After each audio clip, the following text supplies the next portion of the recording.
Hello, Fortunate Families friends. It's Rick Joseph, Michigan Teacher of the Year 2016, and I salute you for all of your advocacy to help create a more inclusive environment for our LGBTQ brothers and sisters in the Catholic Church and certainly in the larger world beyond.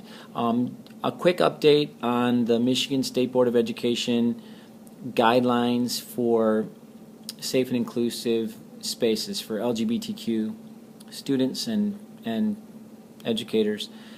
The first thing to keep in mind, of course, is that this is work that's been going on for over 15 years. There's a consultant at the Michigan Department of Education named Lori Beckhofer who's been doing remarkable work with sexual minority youth, and this is not new.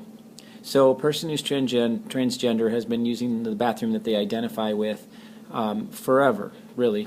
And what's really only new about this is that the State Board of Education is making a public statement or is proposing to publicly endorse these guidelines, which have already been disseminated widely throughout the state of Michigan and beyond to schools and school districts who are trying to do the best they can to support and include students who are transgender. And I'd like to believe that there are many people out there who are doing good work. And there are obviously still a lot of people who are LGBTQ who are suffering. And as you all know, the statistics and the moral imperative that we face and the public health imperative that we face, it is time for us to support and endorse these guidelines.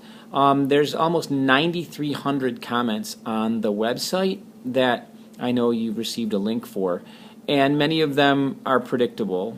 I think it's important to continue to raise our voices and express our support. I think it's also important to know that we're not going to vote on these, or the State Board of Ed is not going to vote on these. I don't vote. As Michigan Teacher of the Year, I am in a non-voting role.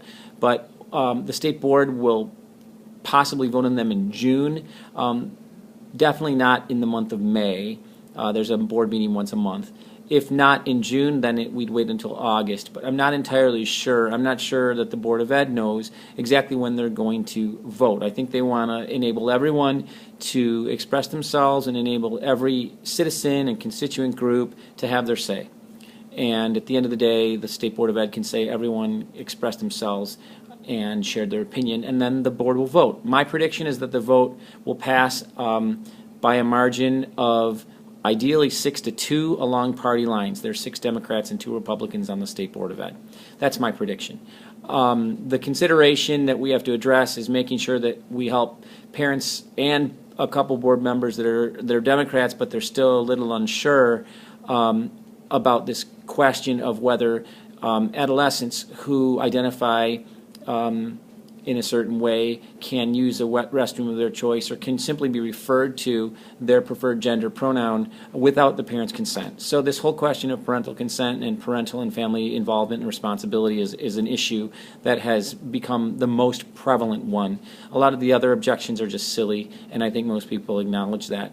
At any rate, I think the State Board wants to specifically reinforce the fact that we are not undermining parental responsibility or trying to undercut the integrity of families or get in the way between the relationship of a parent and a child, but we simply want to keep our kids who are LGBTQ safe, especially those kids who can't talk to their parents because they'll be thrown out of the house or won't bring this up with their parents because they know what the reaction will be. So that's kind of the nuances that we're dealing with right now. Please, again, thanks for your support. Stay tuned, and as I get more information, I'll certainly pass it on to Linda, and she'll pass it on to you. Keep up the good work. God bless. Talk to you soon. Take care. Bye.